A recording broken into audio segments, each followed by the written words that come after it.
Hi, I'm Liz Larson with The Art of Frosting. Miss G, one of our viewers, asked me if I could do a bouquet on top of a cupcake.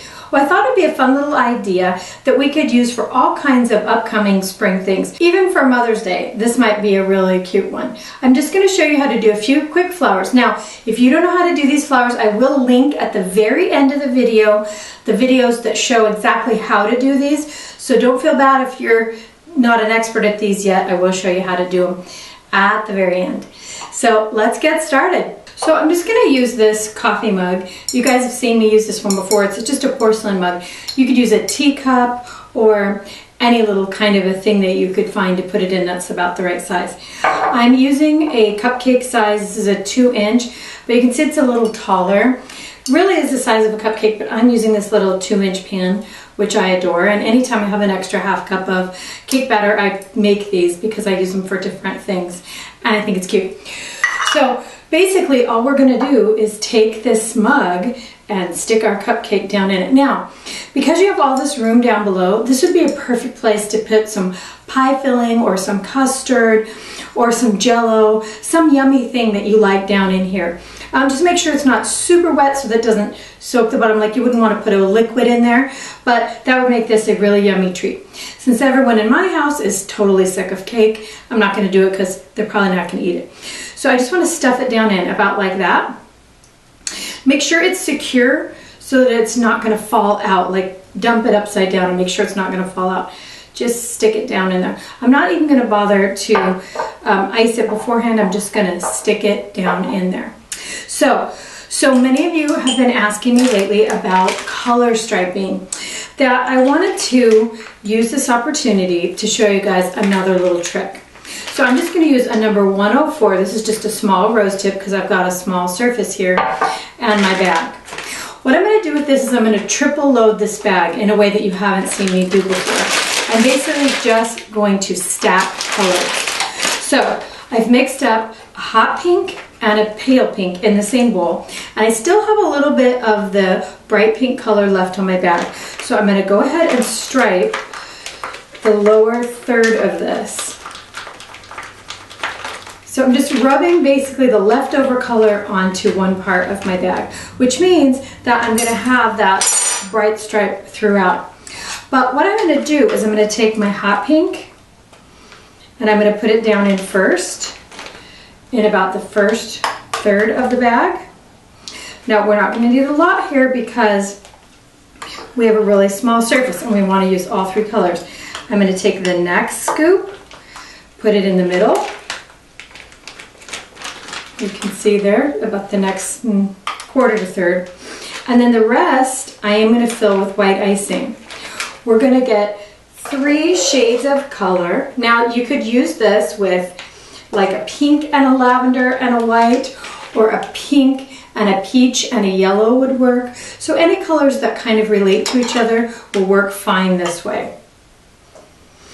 But if you have a really small surface, you need to do something quick, shake it all down and pop your bag. You're going to squeeze out and you're going to start to see a little bit of that pink color come out.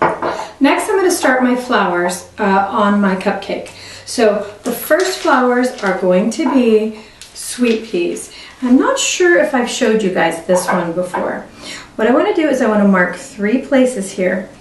Now you could totally ice this if you want to. I'm not going to. So many people are complaining about too much icing. Well, what we need to do then is we need to make sure that we cover every surface with our flowers. So I've got 3 even clusters of flowers. We're going to come over the top here. We're actually going to start down on our cup.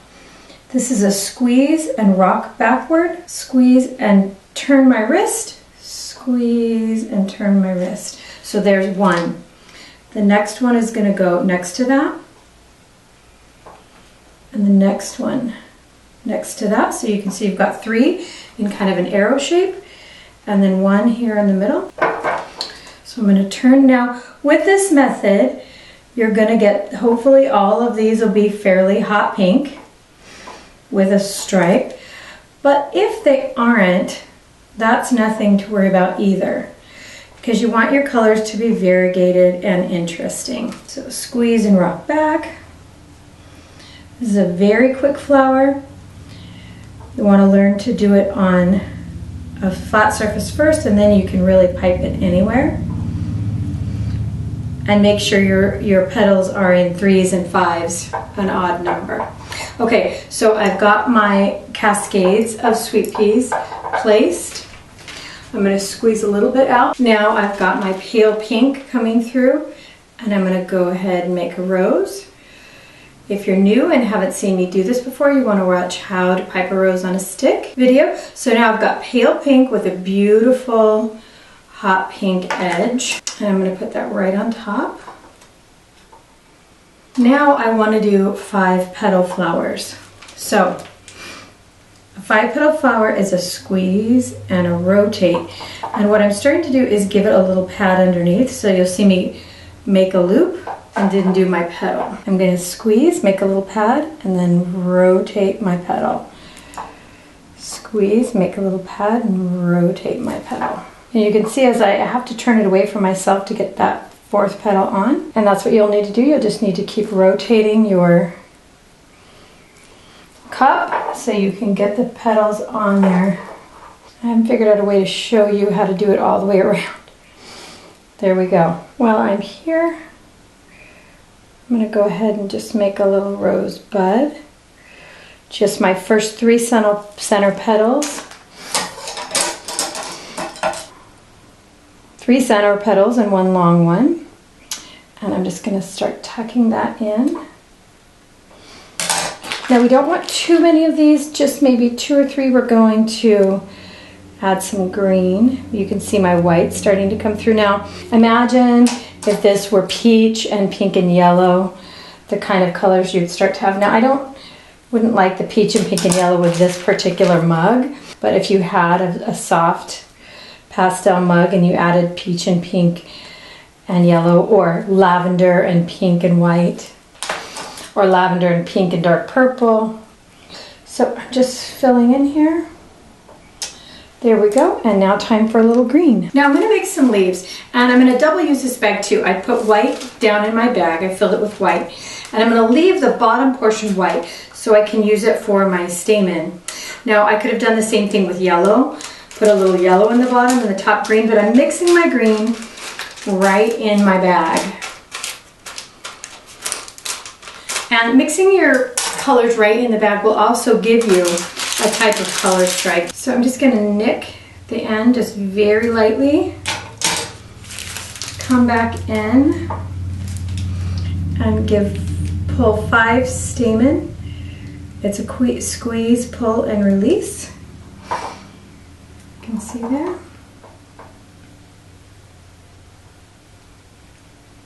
Okay, you've seen me do this before. I'm just going to nick a V in the end now that I'm done with my stamen. You can see it's just a V. Squeeze out some of that green white till I get to my green, and then I'm just going to squeeze in some leaves. So just a zigzag. Now, as I make these, I'm also going to get some lighter and some darker green. So just add some tiny leaves into your cascading sweet peas. I got a little hole here, so I want to fill that. Just some tiny leaf, and there you go. Anywhere where you've got a spot you need to cover, just add a little tiny leaf, and you're good. So I have here a spool of curly ribbon, and because you know me, more is always more, I want to add just 3, and you always want to use your rule of 3, 3, 5, odd numbers, just 3 strands of ribbon. And what you want to do is tuck it under one of your flowers and then touch it lightly to your bouquet here somewhere else, and that'll anchor it. And then you want to let the rest go down.